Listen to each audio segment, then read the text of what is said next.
Assalamualaikum warahmatullahi wabarakatuh. Dewan juri yang saya hormati beserta teman-teman yang saya cintai. Perkenalkan saya Sabrina dari SDN Ketro 1 Tanan. Pada kesempatan kali ini saya akan menceritakan sebuah kisah seorang sahabat yang hendak mencambuk Rasulullah. Coba tebak siapa dia? Iya, dia adalah Ukasha bin Misa al-Asadi, seorang sahabat yang hendak mencambuk Rasulullah. Yuk teman-teman, kita ikuti cerita dengan baik ya. Kisah ini terjadi pada diri Rasulullah menjelang hari-hari wafatnya. Rasulullah SAW telah jatuh sakit agak lama, sehingga keadaan beliau sangat lemah. Dan ketika dalam keadaan lemah, beliau minta dipapah oleh Ali bin Abi Thalib radhiyallahu anhu dan Fadl bin Abbas radhiyallahu anhu untuk menandangkan azan. Setelah itu, Rasulullah SAW meminta kepada Bilal bin Rabah radhiyallahu anhu untuk menolong. Setelah itu, penuh masjid dengan para sahabat. Rasul pun dengan para sahabat melaksanakan sholat di masjid. Usai sholat, Rasulullah SAW mulai berkhutbah di depan seluruh sahabat. Semuanya merasa rindu setelah agak lama dan mendapatkan tausiah dari Rasulullah SAW. Beliau duduk dengan lemah di atas mimbar. Wajahnya terlihat pucat, menahan sakit yang tengah dideritanya. Rasulullah SAW bersabda, "Wahai sahabat-sahabatku semua, aku ingin bertanya, apakah telah aku sampaikan semua pada kalian bahwa sungguhnya Allah Subhanahu wa Ta'ala itu adalah satu-satunya Tuhan yang layak disembah?" Semua sahabat menjawab dengan suara bersemangat, "Benar, wahai Rasulullah, engkau telah sampaikan pada kami bahwa sungguhnya Allah Subhanahu wa Ta'ala itu adalah satu-satunya Tuhan yang layak disembah." Kemudian Rasulullah SAW bersabda lagi, "Bersaksikanlah ya Allah, sesungguhnya aku telah sampaikan amanah ini kepada mereka." Kemudian Rasulullah SAW bersabda lagi, dan setiap apa yang Rasulullah sabdakan selalu dibenarkan oleh para sahabat. Sampailah pada pertanyaan yang membuat para sahabat sedih dan terharu. Rasulullah SAW bersabda, "Aku adalah Nabi yang diutus Allah untuk membuat kalian semua mendekat pada Allah Subhanahu wa Ta'ala. Aku adalah orang yang berkasih sayang, dan pada hari ini juga wahai sahabatku semua, aku ingin bertanya, kalau saja semasa hidupku aku pernah menyakiti salah satu di antara kalian, maka balaslah pada hari ini juga. Sesungguhnya aku akan pergi menemui Allah Subhanahu wa Ta'ala.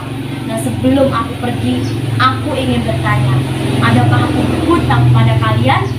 Aku ingin menyelesaikan hutang tersebut, karena aku tidak ingin di nanti hari akhir ketika aku bertemu dengan Allah Subhanahu wa Ta'ala dan Allah menuntut balas terhadapku karena perlakuanku yang zalim terhadap salah satu di antara kalian." Ketika itu, para sahabat diam, dan dalam hati masing-masing mereka berkata, "Bagaimana mungkin ada seorang yang maju dan berkata bahwa Rasulullah SAW berhutang pada kita? Sesungguhnya kamilah yang berhutang pada Rasulullah SAW. Rasul adalah manusia yang memiliki akhlak paling lembut. Rasul adalah manusia pilihan Allah yang tidak pernah mungkin menyakiti hati orang lain." Rasulullah SAW mengulangi pertanyaan sebanyak 3 kali.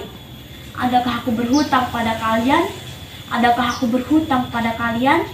Adakah aku berhutang pada kalian?" Tiba-tiba bangun seorang laki yang bernama Ukasha bin Misa al-Asadi. Dia adalah seorang sahabat serta mantan preman sebelum masuk Islam.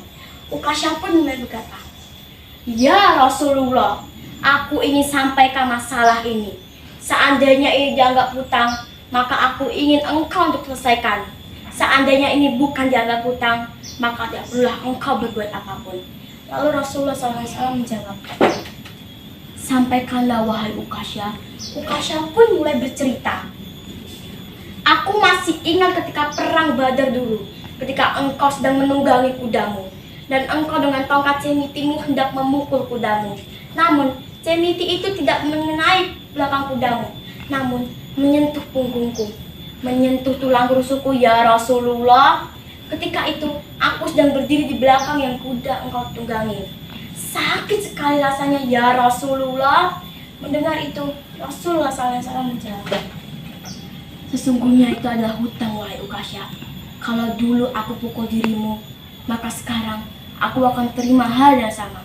Dengan suara yang agak tinggi, Ukasya berkata, kalau begitu aku ingin segera melakukannya, wahai Rasulullah.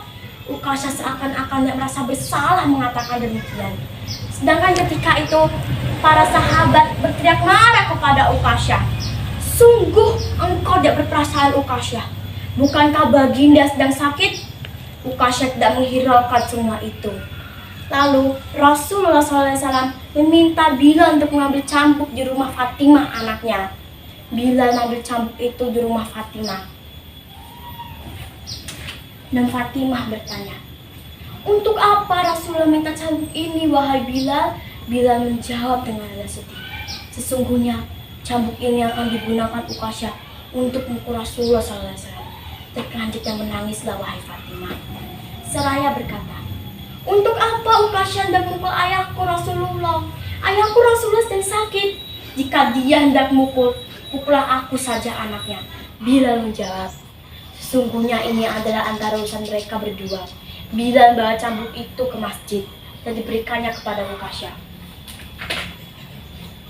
Setelah Ukasya menerima cambuk itu, Ukasya menuju ke hadapan Rasulullah.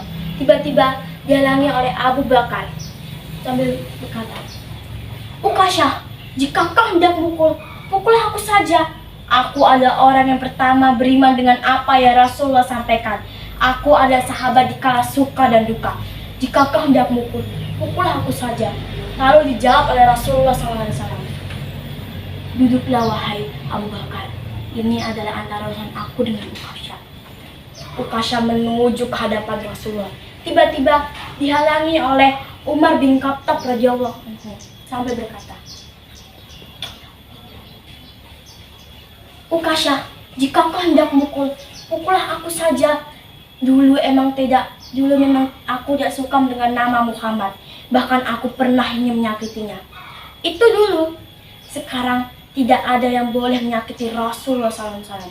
Jika kau hendak mukul, langkahi dulu mayatku. Lalu dijawab oleh Rasulullah SAW, duduklah wahai Umar.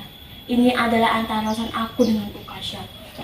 Ukasya menuju ke hadapan Rasulullah. Tiba-tiba dihalangi oleh Ali bin Abi Thalib radhiyallahu anhu sambil berkata, Ukasya, jika kau hendak mukul, pukullah aku saja. Darah yang sama mengalir pada tubuhku ini, Ukasya. Lalu dijawab oleh Rasulullah SAW, duduklah wahai Ali. Ini adalah antara urusan aku dengan Ukasya. Ukasya semakin dekat dengan Rasulullah. Tiba-tiba bangkitlah kedua cucu kesayangan Rasulullah, yaitu Hasan dan Husain, sambil memohon, wahai paman, jika kau hendak memukul, pukullah kami saja, karena kami sedang sakit, wahai paman. Sejujurnya kami ini adalah cucu kesayangan Rasulullah SAW. Jika kau ingin mukul, pukullah kami saja. Lalu dijawab oleh Rasulullah SAW, duduklah wahai cucu-cucu kesayanganku. Ini adalah antara urusan aku, kakek dengan paman Ukasya. Begitu sampai di tangan mimbar, Ukasya dengan lantang berkata, bagaimana aku hendak memukulmu ya Rasulullah? Engkau di atas dan aku di bawah. Jika kau ingin kupukul, turunlah ke bawah sini. Rasulullah SAW memang manusia terbaik. Kekasih Allah itu meminta beberapa sahabat mapahnya ke bawah. Dan dengan suara yang agak tegas, Ukasya berkata lagi, dulu saat engkau pukul diriku, aku tidak mengenakan baju, wahai Rasulullah. Semua sahabat geram dengan perkataan perkataan Ukasya. Tidak berlama-lama kemudian, Rasulullah SAW mulai membuka bajunya. Terlihatlah tubuh Rasulullah yang sangat indah, sedangkan beberapa batu terikat pada perutnya, bertanda Rasulullah SAW sedang menahan lapar. Kemudian Rasulullah SAW bersabda, Ukasya, janganlah engkau berlama-lama dan jangan engkau berlebih-lebihan. Nanti Allah akan murka padamu. Ukasya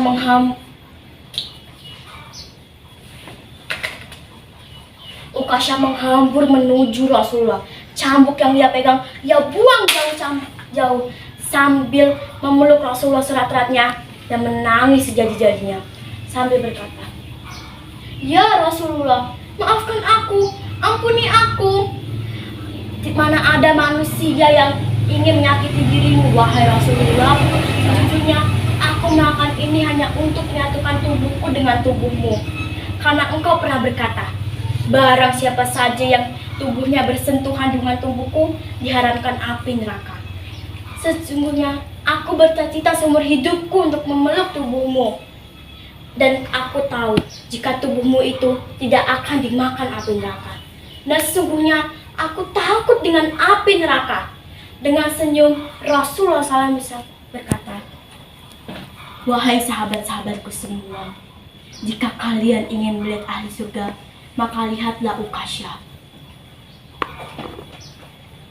Semua sahabat meneteskan air mata dan bergantian memeluk Rasulullah SAW. Coba tebak, ada yang tahu tidak hikmah cerita ini? Lah, masa nggak tahu sih? Aku kasih tahu ya. Yang pertama, jika kita memiliki hutang pada seorang, harus kita lunasi selagi masih ada kesempatan dan sebelum ajal menjemput kita. Yang kedua, ikutilah ajaran-ajaran yang Rasulullah SAW sampaikan, karena Rasul adalah suri tauladan kita. Contohnya, sifat penyayang, sabar, bertanggung jawab, dan sifat tidak ingin menyakiti hati orang lain. Yang ketiga, jadilah hamba Allah yang beriman dan bertakwa di kondisi apapun dan dimanapun. Yang keempat, jadilah pribadi seperti Uqasyah yang selalu mencintai dan merindukan Rasulullah SAW. Semoga dengan kisah ini, apa ada air mata yang terurai dapat buktikan kecintaan kita pada kasih Allah Subhanahu wa Ta'ala. Sebelum kita tutup, kita salawat dulu ya teman-teman. Salatullah salamullah ala toha rasulillah. Salatullah salamullah ala yasin habibillah. Tawasalna bismillah wa bil hadi rasulillah wa kullil mujahidilillah bi ahlil badri ya Allah. Ayo teman kita semua jadi orang yang beriman. Jangan suka menyakiti teman, jadi insan yang berguna. Salatullah salamullah ala toha rasulillah. Salatullah salamullah ala yasin habibillah. Tawasalna bismillah bil hadi rasulillah wa kulil mujahidilillah bi ahlil badri ya Allah. Rasulullah tauladan kita, mari ikuti ajarannya agar kita bisa masuk surga bersama Rasul Nabi Muhammad. Salatullah salamullah ala toha rasulillah. Salatullah salamullah ala yasin habibillah. Tawasalna bismillah wa bil hadi rasulillah wa kulil mujahidilillah bi ahlil badri ya Allah. Mohon maaf apabila ada salah kata. Allahumma sholli ala sayyidina Muhammad. Allahumma sholli ala sayyidina Muhammad. Allahumma sholli ala sayyidina Muhammad. Semoga Allah selalu meridhoi kita semua. Amin. Akhir kata, wabillahi taufiq walhidayah. Wassalamualaikum